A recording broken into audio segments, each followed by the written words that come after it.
नमस्कार, मैं हूं आपके साथ राजीव। हरियाणा विधानसभा का चुनाव के लिए आज मतदान हो रहा है। जो मतदाता हैं उनका फैसला आज ईवीएम में कैद हो रहा है। सुबह 7 बजे से मतदान शुरू हो गया, जिसमें 2024 के इस चुनाव के लिए वोटिंग जारी है। यहाँ कुल 90 विधानसभा सीटों पर वोट डाले जा रहे हैं, जिसकी मतगणना 8 अक्टूबर को होगी। इस चुनाव में बीजेपी से 90 में से 89 सीटों पर ही प्रत्याशी दिए गए और कांग्रेस के भी 89 उम्मीदवार मैदान में हैं। वहीं सीपीएम सिर्फ एक ही सीट पर चुनाव लड़ रही है। जेजेपी और एएसपी गठबंधन में 78 सीटों पर चुनाव लड़ा जा रहा है, जिसमें जेजेपी 66 सीटों पर मैदान में प्रत्याशी उतार चुकी है, लेकिन 12 सीटों पर एएसपी को मौका दिया गया है। और आईएनएलडी की अगर हम बात करें तो 51 सीटों पर चुनाव लड़ रही है, जबकि आईएनएलडी की सहयोगी बीएसपी को 35 सीटों पर मौका मिला है चुनाव लड़ने का इस बार, जबकि आप पार्टी ने भी 88 सीटों पर अपना दांव लगाया है। विधानसभा चुनाव में कुल 1031 प्रत्याशी मैदान में उतरे हैं, जिनमें से 101 महिला उम्मीदवार मैदान में हैं। तो आपको हम ये तस्वीरें दिखा रहे हैं। सुबह 7 बजे से लगातार वहां पर लंबी लंबी लाइनें लगी हुई हैं मतदान केंद्रों पर और बहुत उत्साह देखा जा रहा है। 11 बजे तक की अगर हम बात करें तो 22.7% मतदान अब तक हो चुका है। लगातार मतदाता निकल रहे हैं घरों से और मतदान कर रहे हैं। ये तस्वीरें हम सीधी आपको दिखा रहे हैं मतदान केंद्र की, जहां पर सुरक्षा व्यवस्था भी काफ़ी चाक चौबंद है। और दूसरी बात यह है कि मतदान हालांकि धीमी रफ्तार से दिख रहा है, लेकिन लोग काफ़ी संख्या में वहां पर पहुंच रहे हैं। ये तस्वीरें हम 2 तस्वीरें आपको दिखाएंगे, फरीदाबाद की और साथ ही साथ कुरुक्षेत्र की जो तस्वीर है वो भी हम आपको दिखाएंगे, जिसमें देखिए किस तरह से भीड़ लगी हुई है मतदान केंद्रों के बाहर, जहां पर जो मतदाता हैं अपनी अपनी बारी का इंतजार कर रहे हैं। और साथ ही साथ ये तस्वीर में देखिए कुरुक्षेत्र में नवीन जिंदल जो बीजेपी के सांसद हैं, घोड़े पर सवार होकर मतदान केंद्र में पहुंचे हैं। ये तस्वीरें बड़ी रोचक तस्वीरें हैं, क्योंकि मतदान के दिन लोग अलग अलग तरीकों से मतदान करने जाते हैं और कुछ ना कुछ छाप छोड़ने की कोशिश करते हैं। उसी में देखिए बीजेपी के सांसद नवीन जिंदल जो घोड़े पर सवार होकर मतदान केंद्र तक गए। ये तस्वीरें हम आपको दिखा रहे हैं, सीधी तस्वीरें। और अगर हम बात करें जींद की, तो जींद में भी बहुत अच्छा मुकाबला हो रहा है। वहाँ पर जुलाना की अगर हम बात करें तो विनेश फोगाट जो खिलाड़ी हैं वो मैदान में है। और इसी पर हम बात करेंगे। हमारे साथ हमारे संवाददाता राजीव राठी जींद से जुड़ रहे हैं, उनसे हम बात करेंगे और आपको जानकारी देंगे। राजीव, आप हमें सुन पा रहे हैं?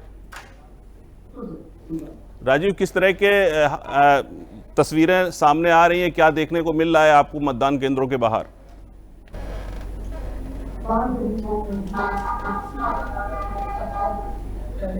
जी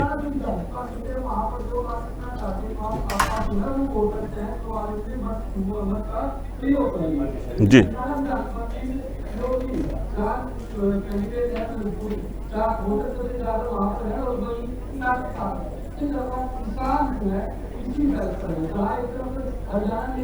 आंदोलन को देखा, इससे पहले 4 आजकल भी होता हुआ दिखाई दिया।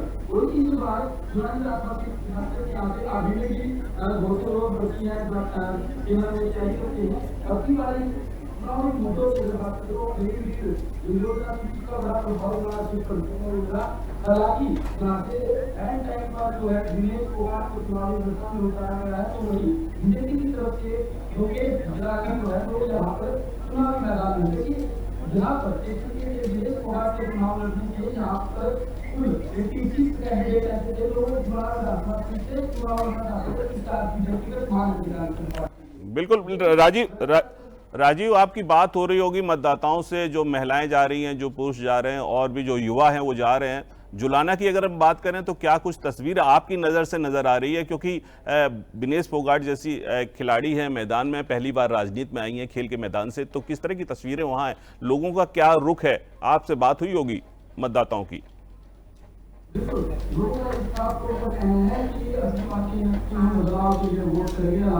उनको एक तरह से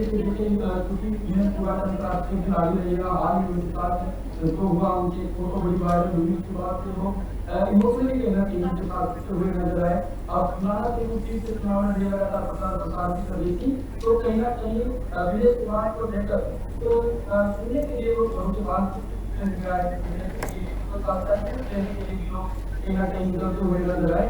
यहाँ पर जुड़ा सीट की अगर बात करें तो लोग बदलाव के लिए वोट करना चाहते हैं। ग्रीन डील जैसी योजना है, इससे कहीं ना कहीं युवा पहचान है। जुड़ा जानता सीट की बात करें तो काफी पिछड़ा हुआ ये इलाका माना जाता है। यहाँ पर कोई ऐसा बस नहीं है, कोई बड़ा कॉलेज नहीं है, कोई बड़ी इंडस्ट्री नहीं है, कोई बड़ी ITI नहीं है, ITI नहीं है। तो तमाम के मुद्दे इस चुनाव में कहीं ना कहीं काम कर रहे हैं। और जी। साथ साथ बेरोजगारी जो है कहीं ना कहीं बड़ा मुद्दा है। चुनाव ऐसी जानता सीट जो लोग काम करने के लिए दिल्ली तक दूर करते हैं। अब देखिए आगे हो रहा है कि जो है ये होगा कि कौन हारा है। लेकिन अब जो जुड़ा सीट की अगर बात करें विनेश फोगाट यहाँ पे चुनाव लड़े तो विनेश फोगाट आज अपना वोट भी पोल नहीं कर पाई। आपको जानकारी के लिए दर्शकों को जानकारी देते हैं जी। विनेश फोगाट आज वोट पोल नहीं कर पाई। बुलानी गाँव में भी वो क्यों, क्या वजह क्या रही राजीव, अगर वो अपना वोट कास्ट नहीं कर पाई है, क्या वजह रही उसकी? जुलाना की मैं बात कर रहा हूँ। जुलाना वो वोट कौन नहीं कर पाएंगे क्योंकि उनकी पार्टी जो है वो जुलाना हुई उनका जुलाना है। जुलाना जी जी। ऐसी गाँव जुलानी है। हाँ हाँ। जुलानी में उनका वोट होगा, यहाँ उनका वोट पोल नहीं हुआ है। तो क्या आप कहना चाहते हैं कि विनेश फोगाट की जो है यहीं पर वोट पोल करेगी? आज के दिन जुलाना विधानसभा सीट पर विनेश एक्टिव दिखाई दे रही है, पीछे दिखाई दे रही है। जी। लेकिन वोट काउंटर के लिए बनाई गई है शायद आज इसलिए वो यहाँ पर दिखाई नहीं दे रही है। वहीं दूसरी तरफ भाजपा जो प्रत्याशी है लोकशाही योगेश कुमार को लगातार जुड़े हैं। जहाँ जहाँ कार्यकर्ताओं की शिकायत किया नियमों को वहाँ जाके अभी थोड़ी देर पहले हमने काम है कांग्रेस जी। वहाँ पर आपस में समर्थक मिले बीजेपी और कांग्रेस के। यहाँ तक कि जो बीजेपी के कैंडिडेट हैं उनको जिन लोगों ने पकड़ कर उनके साथ हाथापाई करके उनको स्कूल से बाहर जिनकी जहाँ पर वोट पोल हो रही थी उसे बाहर कर दिया। अब आप भारी मात्रा में पुलिस फोर्स जो है की गई है। हालांकि इसका ये कहना है कि कोई हाथापाई नहीं हुई है, लेकिन वीडियो आप हाथापाई भी हुई है। उसके बाद उन्होंने खुद अपने सोशल मीडिया प्लेटफॉर्म पर लाइव आके इस बात की पुष्टि भी की है। और उन्होंने कांग्रेस के जो कार्यकर्ता है उन पर बड़े गंभीर आरोप लगाए। हालांकि वो जो वीडियो वायरल हो रहा है उसके साथ जो कांग्रेस के कार्यकर्ता है वो ये कहते हुए दिखाई दे रही है कि समाज की बात करते प्रत्याशी है वो यहाँ पर जो मतदाता है उनको अपनी तरफ पढ़ रहे हैं। इसलिए आरोप जो है कैप्टन योगेश कुमार पर लगते हुए नजर आए। जी। कैप्टन योगेश कुमार ने भी कांग्रेस के कार्यकर्ताओं पर आरोप लगा दिया है। हालांकि यहाँ पर तकरीबन 3000 से ज्यादा ड्यूटियां लगाई गई है। पैरामिलिट्री फोर्सेस की कंपनियां तैनात कर दी गई है। की बात करें तो यहाँ पर 136 पोलिंग बूथ बनाए गए हैं। जी। बात है पुलिस को अपना के साथ तैनात है। ऐसे हैं कि वोट कौन होती है और किस होगी कौन बाद में आता है और कौन। बिल्कुल बिल्कुल। देखिए सबसे बड़ी बात यह है कि कांग्रेस भी अब कोशिश में है कि कहीं ना कहीं सत्ता में वापसी करे, लेकिन बीजेपी की कोशिश ये है कि लगातार वो सरकार बनाती रहे। तो आप क्या समझते हैं राजीव कि इस बार कांग्रेस को क्या कुछ फायदा होने वाला है? क्योंकि पिछले लोकसभा के चुनाव में देखें तो कांग्रेस ने काफी अच्छी बढ़त हासिल की है। देखिए हरियाणा में पिछले जो मुद्दे थे चाहे वो किसान आंदोलन हो, चाहे वो खिलाड़ियों के साथ किसी से मिलने को बात हो, काफी वीडियो हो और साथ ही साथ बेरोजगारी की बात हो, साथ ही साथ युवा जो यहाँ से लगातार पलायन करके विदेशों का रुख कर रहे हैं वो बात हो, यहाँ पर जमीनों के की बात की उसकी बात महंगाई की अगर बात है तो ये तमाम मुद्दे हैं जिसको लेकर कांग्रेस अपनी बात कहीं कहीं बीजेपी के साथ आगे होती हुई नजर आ रही है। पिछले कई 10 साल से जो है कहीं ना कहीं भाजपा पार्टी सत्ता में की टेंडेंसी भी कहीं ना कहीं बीजेपी के खिलाफ काम कर रही है। तो कई ऐसे चेहरे हैं जो कहीं ना कहीं कांग्रेस के लिए भी मुसीबत है क्योंकि कांग्रेस ने अंदरूनी चढ़ाई यानी कि चाहे हम की बात करें की बात करें ऊंची नाराजगी लगातार जारी हो साफ तौर पर दिखती भी है। और साथ ही साथ यहाँ तो हरियाणा में व्यक्तिगत विकरण हुआ है उससे काफी लोग नाराज है। काफी लोग ऐसे हैं जो कांग्रेस पार्टी का दामन छोड़कर अपने निर्दलीय चुनाव लड़े और चुनाव में चाहे सिर्फ कांग्रेस की लहर देखे थे सर्वे की बात जो दिखाई कि कांग्रेस 55 से 60 सीटें ले आएगी, लेकिन ऐसा होता हुआ जरूर नजर नहीं आएगा कि वादियों ने कांग्रेस का हरियाणा में जुगाड़ किया है। जी बारे में कोई लग रहा है कि हरियाणा की निर्दलीय सरकार बनाएंगे, निर्दलीय सरकार। बिल्कुल राजीव बहुत अच्छी बात आपने उठाई है। देखिए लगातार हम बीजेपी से भी देखें उसमें भी बहुत सारे बागी हुए हैं और कांग्रेस में भी बागी हुए हैं, लेकिन सबसे बड़ी बात है कि जिस तरह से निर्दलीय प्रत्याशी मैदान में है इस बार, तो क्या आप समझते हैं कि इस बार पिछले जो चुनाव हुए थे उसके मुकाबले निर्दलियों को ज़्यादा सफलता मिलेगी, कैसा आप देख रहे हैं? जो निर्दलीय है वो कहीं न कहीं कांग्रेस पार्टी के लिए सिरदर्द है। जी। कांग्रेस पार्टी के जो कैंडिडेट लोग जो बाहर से पाए गए थे, चाहे उनके जिनकी एक विधानसभा सीट है सभी लोग, जहाँ पर जो कैंडिडेट पाए गए हैं वो बाहरी कैंडिडेट है, वो नाम चाहते हैं।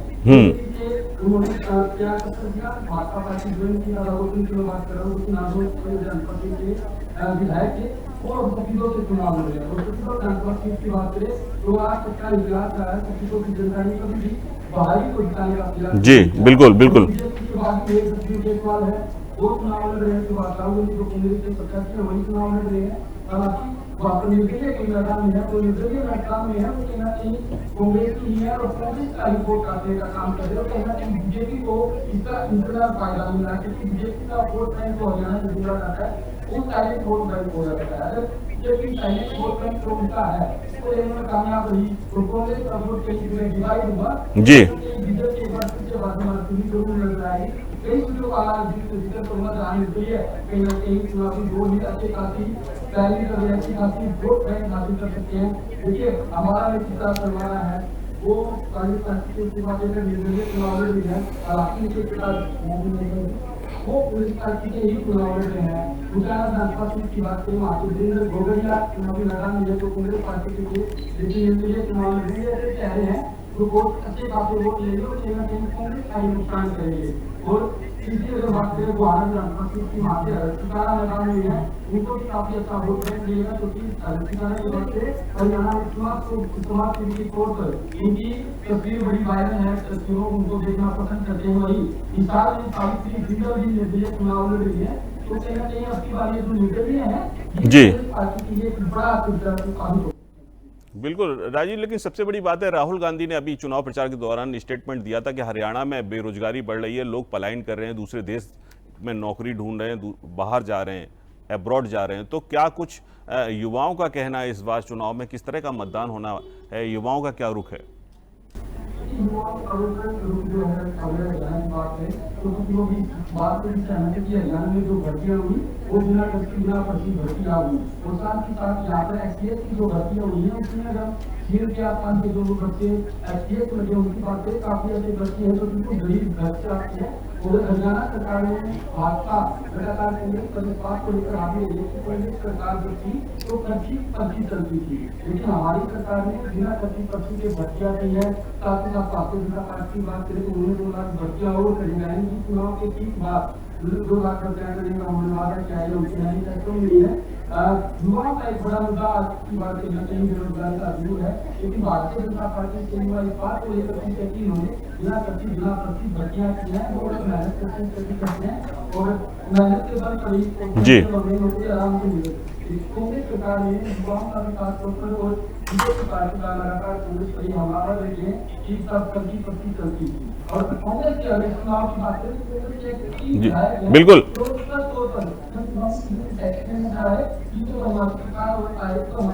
कार्यकर्ताओं की नौकरियां लगवाएंगे, 5,000 वोटों पर 7,000 वोट पड़े की नौकरियां देंगे। ऐसे बहुत से विधायक थे कांग्रेस के कैंडिडेट थे जिनके इस तरीके के बयान जो है। जी राजीव, बिल्कुल लगातार हमने देखा कि चुनाव प्रचार के दौरान खुद प्रधानमंत्री ने भी कच्ची पच्ची की बात की थी, साथ ही साथ उन्होंने कहा था कि जब कांग्रेस की सरकार थी तब यहाँ पर दमादों और दलालों का बोलबाला था।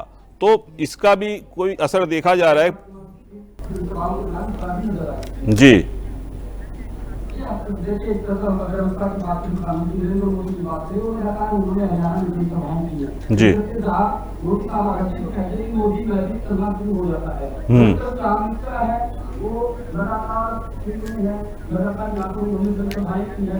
आप ऐसी बात ये भी कुछ अभी हम कह रहे हैं कि कौन सी तरह कौन आ रहा है, बिल्कुल प्राथमिकता जो आज वोटिंग का ये भी है, तो कहीं ना कहीं आगे कहना खत्म हो गया है, कहना भी नहीं चाहिए।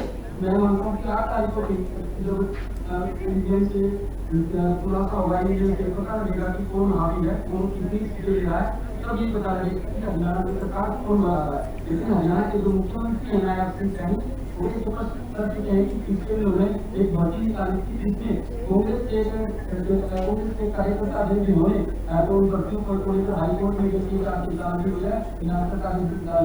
बिल्कुल जनता पार्टी आगे इस तरह यहाँ है कि सरपंच को अपना प्लान नहीं करिए उससे पहले नहीं पता है बात आपको तो जो 25,000 लड़कियां थी उसका रिजल्ट जारी की युवाओं के लिए बड़ा बिल्कुल बड़ा एक्टिविटी के लिए इस मामले में राजीव, बहुत सारी जानकारी आपने दी। एक आखिरी सवाल और आपसे कि सुरक्षा के क्या इंतजाम आपने देखे और क्या सुविधाएं मतदाताओं के लिए बूथ स्तर पर की गई हैं चुनाव आयोग की तरफ से? देखिए मैं इस वक्त जिले में हूँ और जिले की बात करें तो मतदाताओं की बात करें कि जहाँ पर बिल्कुल ग्रैंड वेलकम किया गया है, कई जगह गुब्बारे लगाए गए हैं, कई जगह बड़ी बड़ी अच्छी अच्छी रंगोलियां बनाई गई हैं, इससे मतदाताओं को वहाँ पर आने पर उनको ग्रैंड वेलकम उनको लगे कि हम आज वोट क्यों करने आए। और साथ ही साथ एक गलत लगा के वहाँ पर स्पष्ट किया गया है कैसे आपको वोट डालना है, कैसे तरीके से ईवीएम क्या होगी उसको सब चीजों को ठीक जैसे भी वोटर्स को दिखाया गया है बड़े बड़े पोस्टर लगाकर, तो कहीं ना कहीं मतदाता आपकी बात जो है काफी उत्साहित है क्योंकि मतदाता आपकी बात की भारतीय जनता पार्टी मोदी साहब कहती कि डिजिटल इंडिया एक बड़ा हाथ रहा है डिजिटल इंडिया है, तो कहीं ना कहीं मतदाता से दो हाथ में आने वाला वोट के मुझे लगा कि 2019 में जो वोट पोल हुआ था अभी आज से ज्यादा वोट पोल जी राजीव, बहुत बहुत शुक्रिया तमाम जानकारी के लिए। तो आपने बहुत अच्छी जानकारी दी, सारे मतदान केंद्रों से किस तरह की तस्वीरें आ रही हैं उसके बारे में आपने विस्तार से बताया, बहुत बहुत शुक्रिया आपका। तो बता दें कि हरियाणा में लगातार मतदान जारी है, सुबह से वहां पर मतदान चल रहा है और इस बीच नवीन जिंदल जो बीजेपी के सांसद हैं उन्होंने क्या कुछ कहा, हम उनकी बाइट आपको सुनाते हैं। साथ ही साथ कुमारी सैलजा और कुछ और राजनेता हैं जिनकी हम आपको बाइट सुनाते जो चुनाव के दौरान उन्होंने अपनी बात कही है। आपने मतदान किया है, क्या फील करेंगे वोट के लोग जो वोट नहीं डाले? आपने मतदान किया है, आज मतदान करने पहुंचे हैं, क्या कहेंगे? देखिए, ये हमारा अधिकार है मतदान करने का और इसको सभी को इसका उपयोग करना चाहिए और सोच समझ कर करना चाहिए। मेरी अब सबसे विनती है कि वो भारतीय जनता पार्टी को अपना आशीर्वाद दें जिससे हमारे बच्चों का, हमारे नौजवानों का भविष्य उज्जवल हो सके, हरियाणा को पूरी तरह से हम ट्रांसफॉर्म कर सकें। और मुझे पूरा विश्वास है कि आज के दिन हरियाणा की जनता अपना आशीर्वाद आज भारतीय जनता पार्टी को देगी। घोड़े पर पहुंचे आज खास तौर पर मतदान करने के लिए। घोड़े पे बैठना किसी शुभ काम के लिए अच्छा माना जाता है, शुभ माना जाता है। जैसे शादी ब्याहों के अंदर भी एक प्रथा है कि घोड़े पे जाते हैं, तो इसलिए जो है घोड़े का, मैं घुड़सवार हूँ, मुझे घोड़ों का शौक है, इसलिए जो है आज मेरे मन में था कि मैं घोड़े पे बैठ के आऊँ। क्योंकि लोग बाग हम देखेंगे कि हमारी माताएं बहनें सच सच के वोट के लिए, वोट देने के लिए आती हैं। लोग कोई अपने साइकिल पे आता है, कोई मोटरसाइकिल पे आता है, कोई गाड़ी में आता है, कोई पैदल चल के आता है, कोई रिक्शा में बैठ के आता है। तो मैं चाहता था कि मैं घोड़े पे बैठ के आऊं। माता जी का आशीर्वाद लिया। कांग्रेस कार्यकर्ता नाराज हैं बाहर, तो बोल दो, तो पढ़े नहीं तो फिर हम पढ़े। देखिए, वो अगर मेरी लोकप्रियता से अगर कोई नाराज होता है इसमें मेरा तो कोई दोष नहीं है। और मेरे को जो है, मैं कोई आदमी किसी भी बैठ के आ सकता था, साइकिल पे भी आ सकता है, रिक्शा पे आ सकता है, पैदल आ सकता है। अगर जो है उनको लगा कि भाई आप लोग, क्योंकि मीडिया के बाकी तो कोई नहीं थे, क्योंकि इतनी सारी मीडिया वहाँ पर इकट्ठी होकर के और वो मेरा इंटरव्यू ले रही थी, अगर उसमें किसी को आपत्ति हो तो मैं समझता हूँ कि ये ठीक नहीं है, ये इस तरह से उनको नहीं करना चाहिए था। लेकिन कोई बात नहीं, हाई वोटिंग होगी और कांग्रेस के पक्ष में होगा। पूरे प्रदेश में एक अच्छा माहौल है कांग्रेस के प्रति और राहुल जी ने जब से यात्रा की एक बहुत बढ़िया माहौल बना और भाजपा की जो कुशासन रहा, मैं तो कहूंगी 10 साल का, आज लोग चाहते हैं कि उससे छुटकारा मिले और हमारी सरकार बने। हाई वोटिंग होगी और कांग्रेस के पक्ष में होगा। पूरे प्रदेश में एक अच्छा माहौल है कांग्रेस के प्रति और राहुल जी ने जब से यात्रा की एक बहुत बढ़िया माहौल बना और भाजपा की जो कुशासन रहा, मैं तो कहूंगी 10 साल का, आज लोग चाहते हैं कि उससे छुटकारा मिले और हमारी सरकार बने।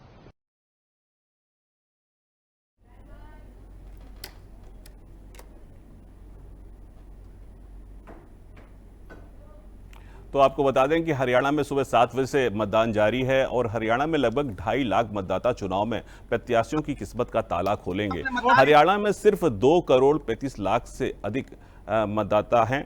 जो उम्मीदवारों की किस्मत का फैसला कर रहे हैं। हरियाणा में वोटिंग के लिए 20,632 पोलिंग बूथ बनाए गए हैं।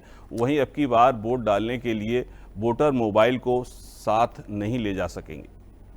अब बात करें 2014 की, तो 2014 में हरियाणा विधानसभा चुनाव के बारे में बीजेपी को 47 सीटें मिली थी, जो वोटिंग शेयर का 33.2% भाग रहा, जबकि कांग्रेस को 15 सीटों पर ही जीत मिल पाई थी, जिसका वोट शेयर करीब 20.6% रहा था। और वहीं आईएनएलडी की बात करें, आईएनएलडी को 19 सीटें मिली थी, जो कि वोटिंग शेयर का करीब 24.01% रहा। लेकिन यहाँ निर्दलीय ने 5 सीटों पर बाजी मारी थी, जिसे वोटिंग शेयर में अगर हम तब्दील करें तो 10.06% था। अगर बात करें बीएसपी की, तो बीएसपी को केवल 1 सीट पर जीत हासिल हुई थी, जो वोटिंग शेयर के मुताबिक 4.4% रहा। और अगर एसएडी की यानी कि शिरोमणि अकाली दल की बात करें तो उसने भी 1 सीट पाई थी, जो कि वोटिंग शेयर के मुताबिक 0.6% पर रही थी। तो आपको बता दें कि लगातार चुनाव जो है उसकी मतदान की प्रक्रिया चल रही है हरियाणा में, और काफ़ी अच्छा उत्साह देखा जा रहा है। मतदाताओं में भीड़ देखी जा रही है। मतदान केंद्रों के बाहर सुरक्षा के तमाम इंतजाम हैं। और इस बीच जो मुख्यमंत्री हैं नायब सिंह सैनी, उनका क्या कुछ कहना है ये हम आपको सुनवाते हैं। हरियाणा के मुख्यमंत्री दोनों हवा एकदम भारतीय जनता पार्टी के पक्ष में है।